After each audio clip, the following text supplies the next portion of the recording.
One-on-One with Jane Mitchell, featuring the legends.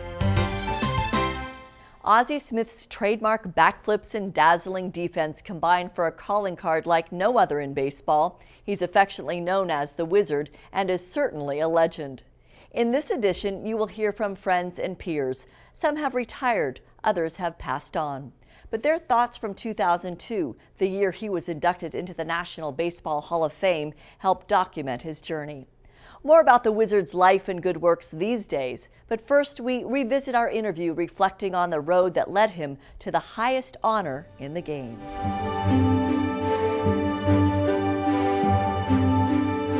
July 28, 2002.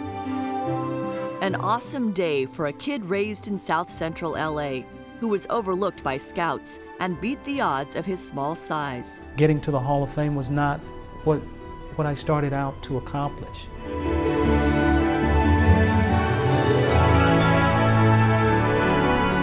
A day when that young player who changed the expectation for the shortstop position on the diamond and who represented the game with honor. What I started out to accomplish was to be the very best that Ozzie Smith could be with what God gave him. Is invited into the exclusive fraternity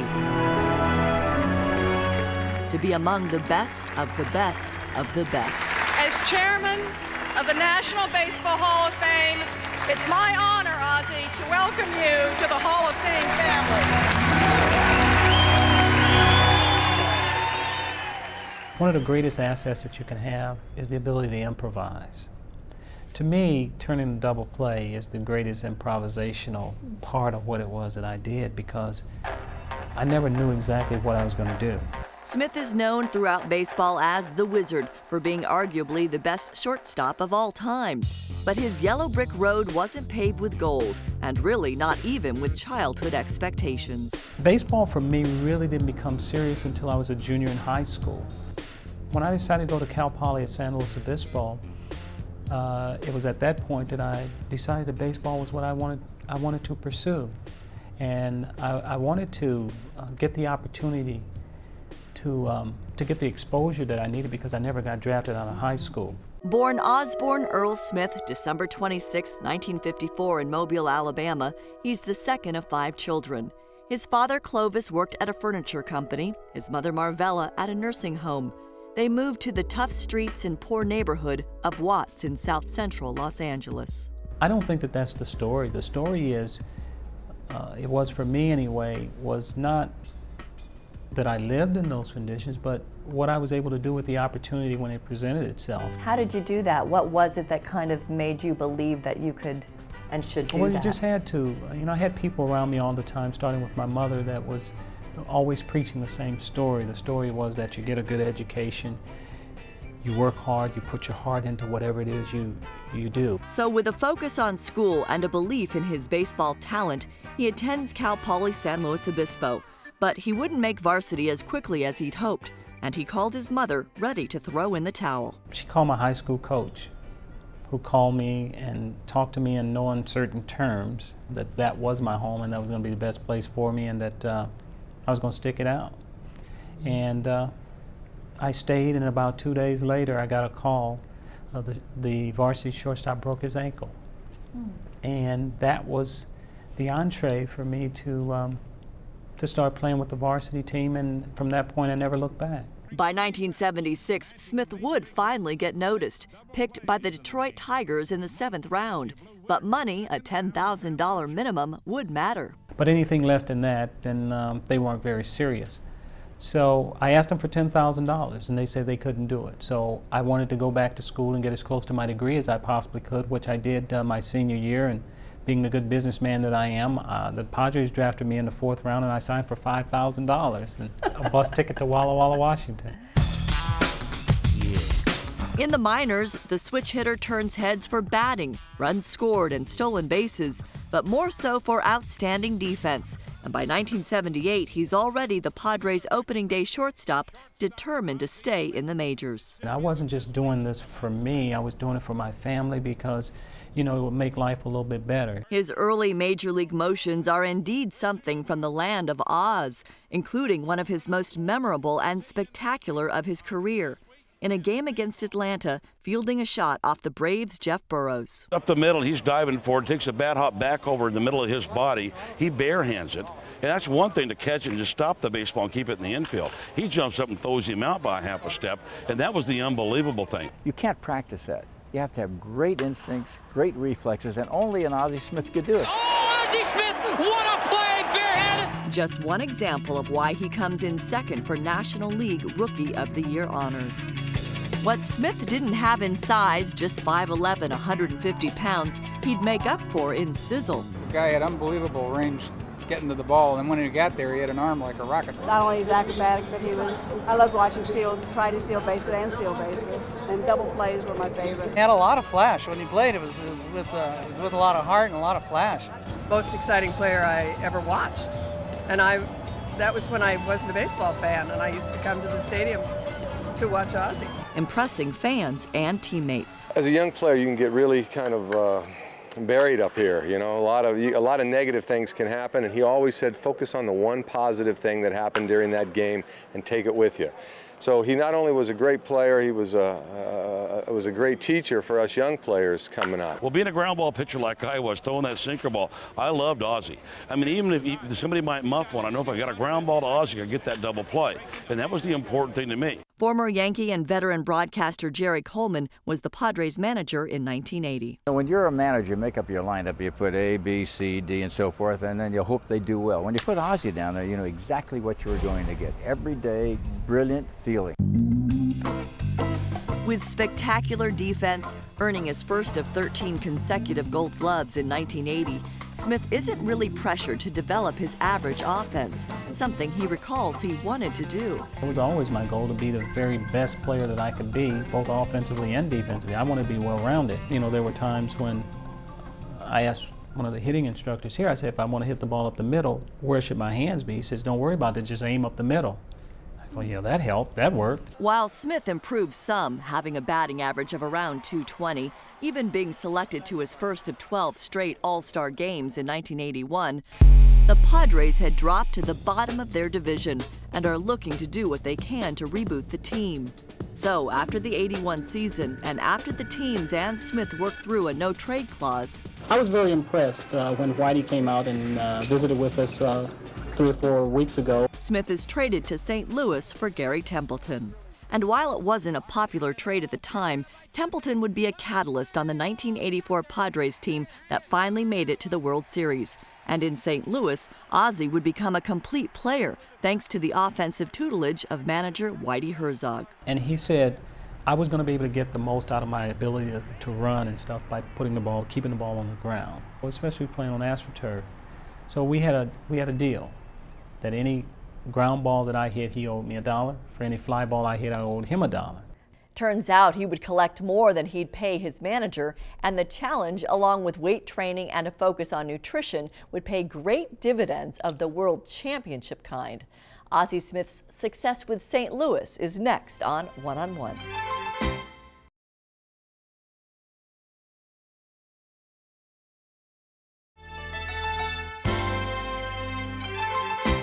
A turning point in Ozzie Smith's career came after the 1981 season, while the Padres and Cardinals were trying to work out the controversial trade for Gary Templeton. 21 years later, in 2002, at a news conference just after he was elected to the Hall of Fame, he made the point of thanking his former manager, Whitey Herzog. Came to San Diego one day and said to me that if you come and play for the St. Louis Cardinals, we're going to win the World Series. In fact, Herzog's prediction would come true. In 1982, Smith's first year with St. Louis, he's a key player as the Cardinals ultimately play a 7th game in the World Series against Milwaukee. Suter from the belt to the plate, a swing and a miss, and that's a winner! That's a winner! A World Series winner for the Cardinals! Fans flocking to the field, a ticker tape parade, the first taste of a Redbird rebirth. The team is in the postseason again just 3 years later. In the 1985 National League Championship Series with the Los Angeles Dodgers, tied 2 games apiece, a television graphic says Smith has not homered batting lefty in 2,967 career at-bats. That changes in the bottom of the ninth, a legendary baseball moment called by the legendary Jack Buck. Smith corks one into right down the line. It may go. Go crazy, folks. Go crazy. It's a home run, and the Cardinals have won the game by the score of 3-2 on a home run by the Wizard. Go crazy. Batting .435, he's the NLCS MVP as the Cardinals go on to the World Series, losing in 7 games to the Kansas City Royals. Then in 1987, they're in the dance for the 3rd time that decade, only to be defeated by the Minnesota Twins. It was quite a ride there in the 80s for us as a team, and a couple of times there we just came up a little short. Smith is not only an integral part of the team's success, he's influencing shortstops on other teams. Alan Trammell, a Detroit Tiger at the time, is half of one of the best 1-2 punch duos ever with second baseman Lou Whitaker. The old school way was to stay back on the ball, and Ozzie took it with a little bit more acrobatic, but going to the baseball. I started watching TV, and when I saw film, I think, there's another way of going about my business. But what makes Ozzie Smith's accomplishments and acrobatics perhaps all the more amazing is the fact that during much of his career, he had a torn rotator cuff in his throwing shoulder. He first injured it diving back into first base in June of '85. At that time, surgery pretty much meant the end of a playing career. I can remember sitting on the bed and crying, right there by myself, thinking that, hey, this could be it. If this thing here, if I can't raise this here, how in the world are you going to play? So I had to do everything that I possibly could to build a strength around it, to where I could get myself back to a point or try and maintain that level of excellence. I won Gold Gloves from '85 to '93. Doing that with a torn rotator cuff. Even coming in second in 1987 behind the Chicago Cubs' Andre Dawson in the National League Most Valuable Player voting. People started looking at me as much more than just a defensive player. It took hitting a home run in the playoffs, and then people started looking at the numbers. In 1992, he chalks up his 2,000th hit. Ozzie Smith with hit number 2,000, and he stands at third with a triple. History right here for Ozzie Smith. And when I realized that, I said, what a poignant time in my life and career. Here I am, a guy that people have been saying is nothing but a defensive player all his life. 2,000 hits, and it ain't too bad. But 1995 is a challenging year. That decade-old rotator cuff injury creeps up on him. He has arthroscopic surgery and is on the disabled list much of the season. By spring of 1996, however, at 41, the Major League's oldest shortstop in nearly half a century is fit, feeling good, and determined to keep playing. But with new ownership, a new manager, Tony La Russa, and the young Royce Clayton, Smith is not a lock for the shortstop spot.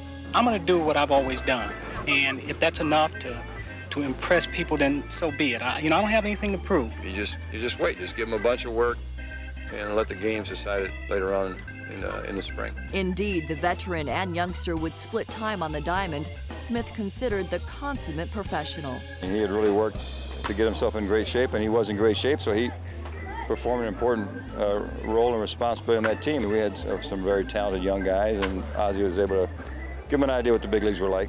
Preferring to play every day, but realizing things didn't come as easily as they used to. A ball may go by. You say, boy, golly, that ball wasn't that far away. And knowing he wouldn't be part of the Cardinals' roster plans. Could I have gone somewhere else and played? Yeah, I probably could have, but to prove what? And wanting to end his career in a Cardinal uniform, Ozzie Smith announces that June that he would hang him up after the Cardinals' last game that year. I will always cherish the special bond I have made with our fans.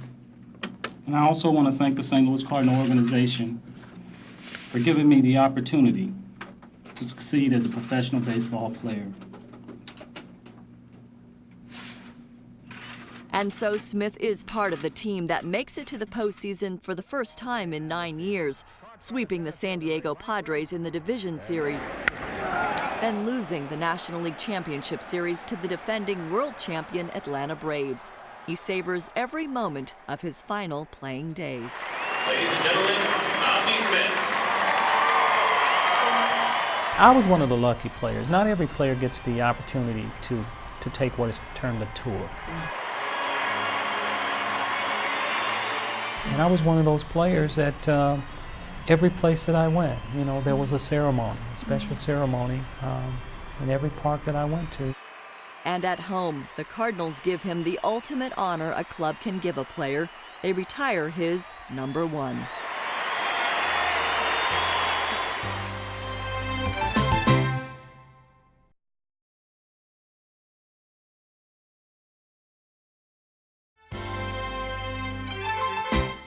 After retiring, Ozzie Smith embraced new opportunities, his life full of flair and sometimes delivering some Oz on a different kind of stage.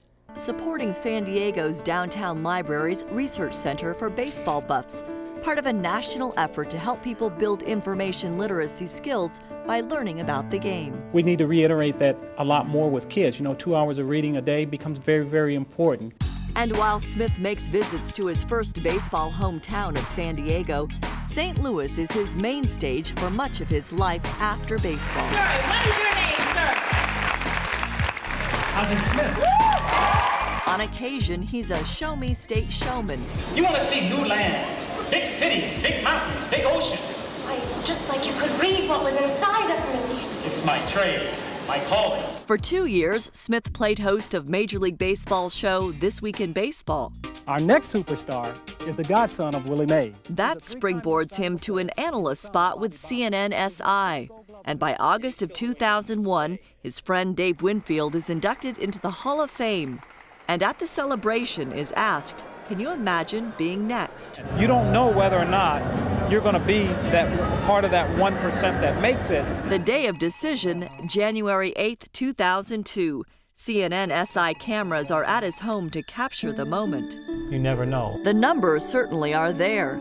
13 gold gloves, 15 all-star team appearances, a .262 batting average, 2,460 hits, 580 stolen bases, setting 6 major league records for his position, including most assists, most double plays, and most years with 500 or more assists. The intangibles, factoring in character, contributions to the game, that's up to the voters. Hello? The ballots are tallied in New York, and then... Ozzie Smith speaking. Ozzie, Jack O'Connell with the Baseball Writers in New York. Hi, Jack. I'm very happy to tell you you've been elected to the Hall of Fame. Well, thank you. Congratulations. Thank you very much. We got 472 ballots returned. And it wasn't until that call, till you get that call, that it's real. You'll be the only one going. Gary Carter missed by 11. And we're very happy for you. Congratulations. Thank you very much. The details of his election are significant.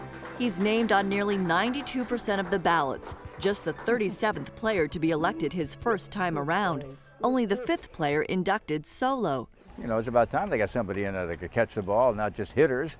It's a Hitters Hall of Fame and a Pitchers Hall of Fame. This is one of the few great players, brilliant players, who got there with his glove and his bat. I knew he was going to be good defensively, but offensively and as a leader and just becoming potent, like I say, on offense, stealing bases and such, really made him into the player he became. He used his speed. He utilizes his strengths, and he made himself a Hall of Famer. The first opportunity people have to vote for you a year in. He's the only guy going in this year. I mean, that's the ultimate compliment. And I played this position for a long period of time that he was the best shortstop that we've ever seen.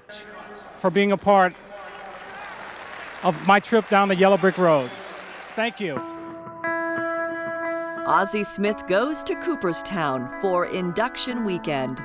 The hamlet, home to America's game, is all dressed up for the event, welcoming nearly 50 Hall of Famers, including 3 from Smith's rookie year with the Padres, Gaylord Perry, Raleigh Fingers, and Dave Winfield.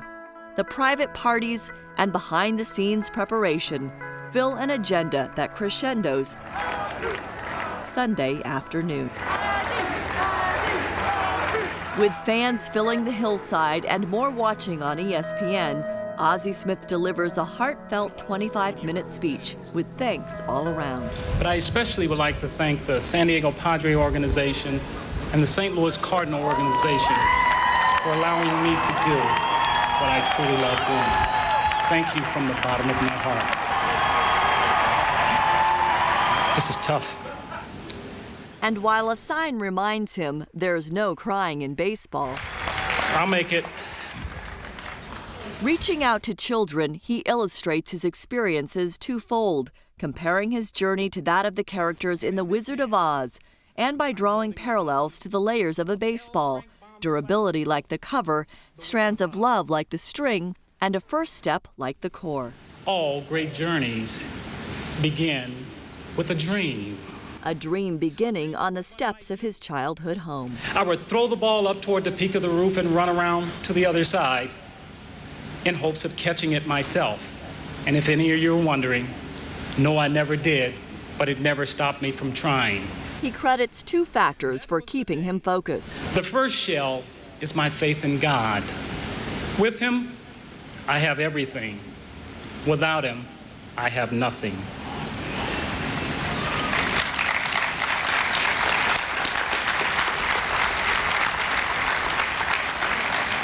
The second shell is the faith I had in myself, which came through my mother's love and encouragement, as she repeatedly told me, Oz, you can do whatever you want as long as you believe in your dreams with all your heart. So, like the Scarecrow, Smith had the mind for dreaming, and like the Tin Man, a heart for believing, and like the Lion, it was the courage he wanted, not just to rule his kingdom, he wanted the courage to face adversity. While Smith's father has passed away and his mother's too ill to travel, he shares his glorious day with his brothers, sister, and family in the most personal and emotional moment. And I want to thank the person who gave me the three most precious gifts of all, my children.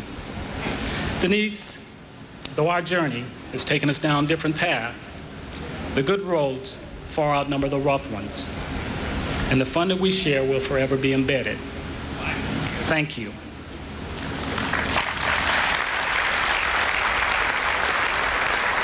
The rest of his speech and good works in golf are next on One, featuring the legend Ozzie Smith.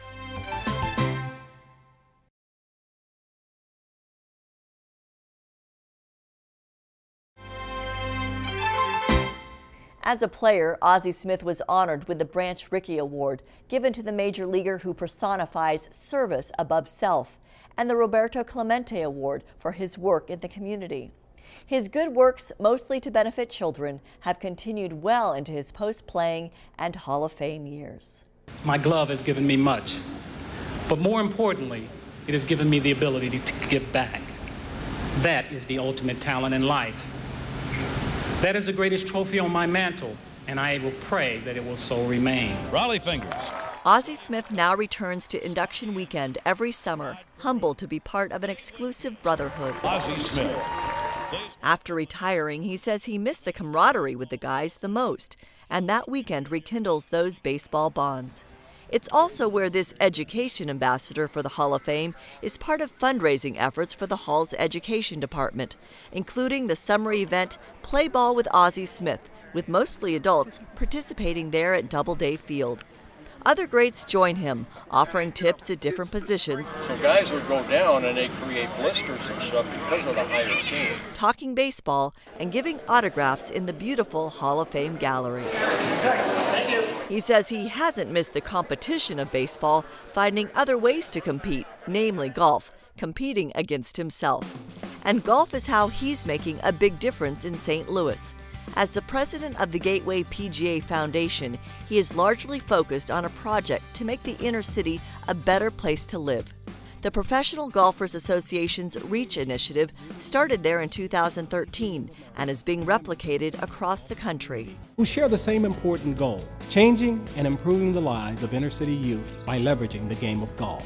PGA REACH is going beyond 18, beyond the 18th hole, making a difference in the lives and futures of young people in St. Louis. PGA REACH and its partners need your help. Ozzie and the foundation have partnered with Big Brothers Big Sisters, hoping to buy a piece of land for a 9-hole multi-recreational facility by 2018. Part of the fundraising? Annual concerts with headliners including country legend Vince Gill, and one opening act, his son Nico Smith, a Season 4 American Idol contestant and recording artist in Los Angeles.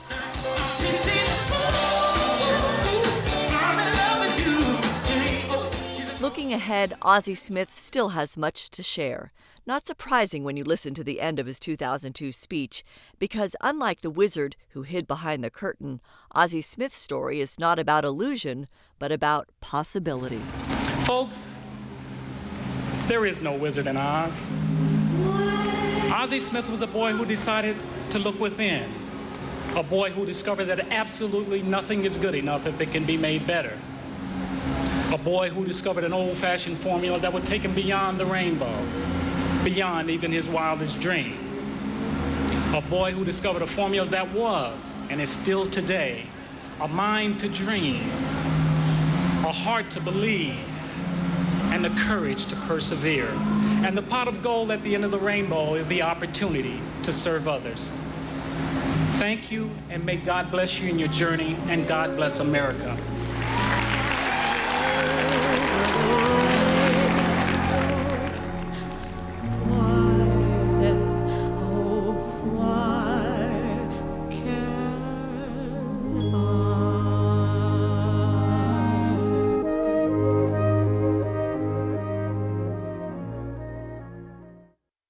For all the talent Ozzie Smith displayed in his Hall of Fame career, his work ethic is the key to his success.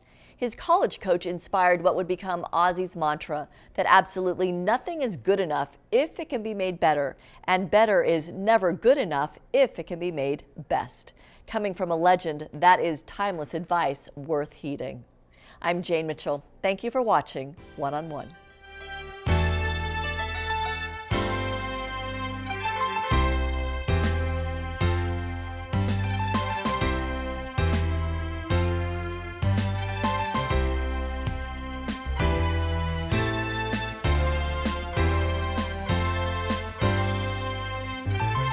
For backstory content, visit 4sd.com.